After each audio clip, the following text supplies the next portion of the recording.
This is a little presentation just reminding you of how to get the best out of your Balance Wool-Fleece Saddle Pads.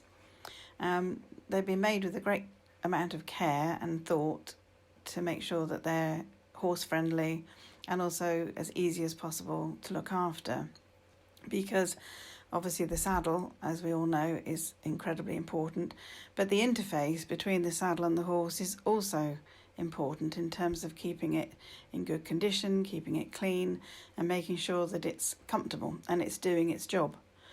And one of the reasons that we use the wool fleece on our saddle pads is because the wool fleece provides wonderful properties for keeping horses comfortable, moderating heat, helping to wick sweat, and so on and so forth. But it can only do those jobs when the fleece itself is kept in good condition.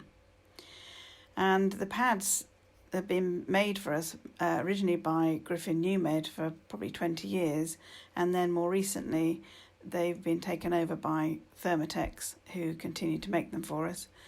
They're great quality, they're not cheap, and there's a reason for that, which is that there's a huge amount of care that goes into them. The materials used are very expensive, and they do last a long time. As I say, we've got people that have been using their original Balance pads for 20 odd years and they're still going strong. So in that respect, they're very good value.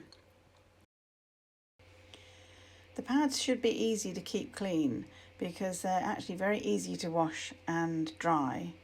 In a washing machine, you don't tumble dry them, but they dry very quickly overnight.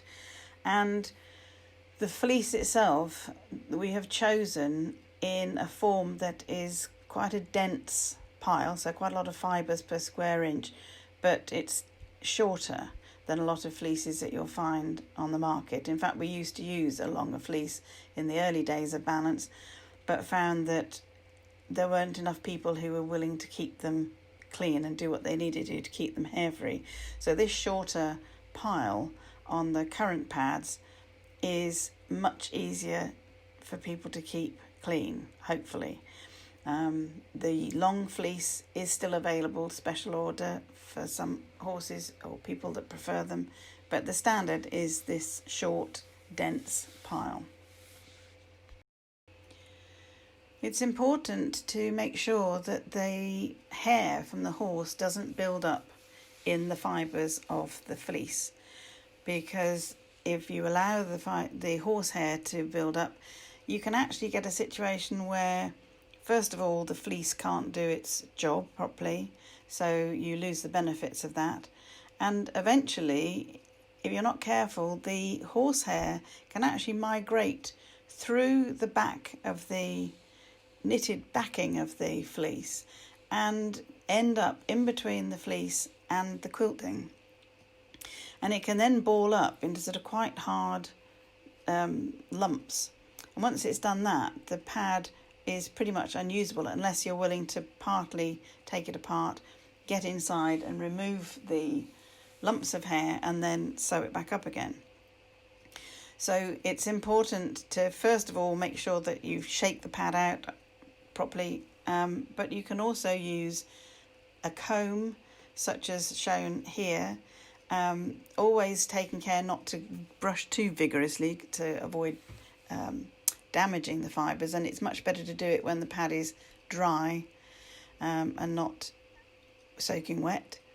And the other things that you can use are a little grooming brush that is designed primarily for dogs and cats, and the one we would recommend is the one that has a little protective nodules on the end, as shown with this pink one here, because again you're avoiding doing damage to the fibres of the wool fleece.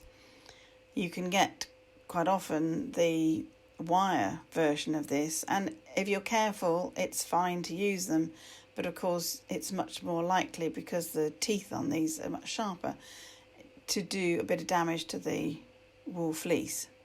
So just be careful with those. It's a good idea to, on a regular basis, lay your pad down flat on a surface with the fleece uppermost, and then just get into the habit of running your hand over the fleece and feeling for any little lumps and bumps, seed heads that you can pick up when you're out riding in the countryside, that can be incredibly irritating and not very obvious unless you put your hands across the pad.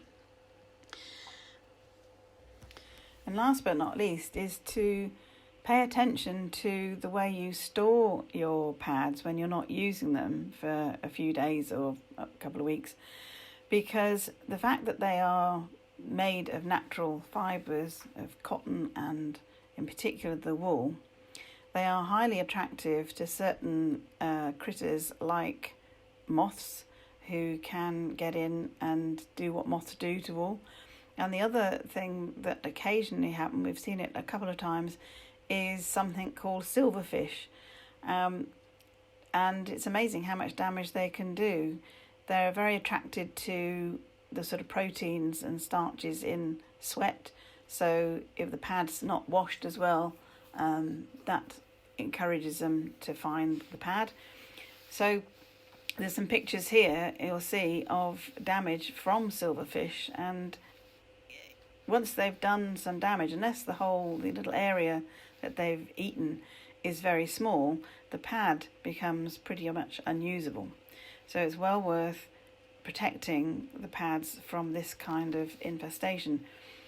The best way is to obviously keep them clean, but in addition, if they're not used for a while, to keep them in a bag that is made of a non-natural materials, like a plastic bag or a box that's sealed, to avoid this kind of damage. So hopefully that's given you some ideas about keeping your pads in good condition and making sure that you check on a regular basis so the horse is always comfortable, and that also to help you get the very best use from your pads for many years.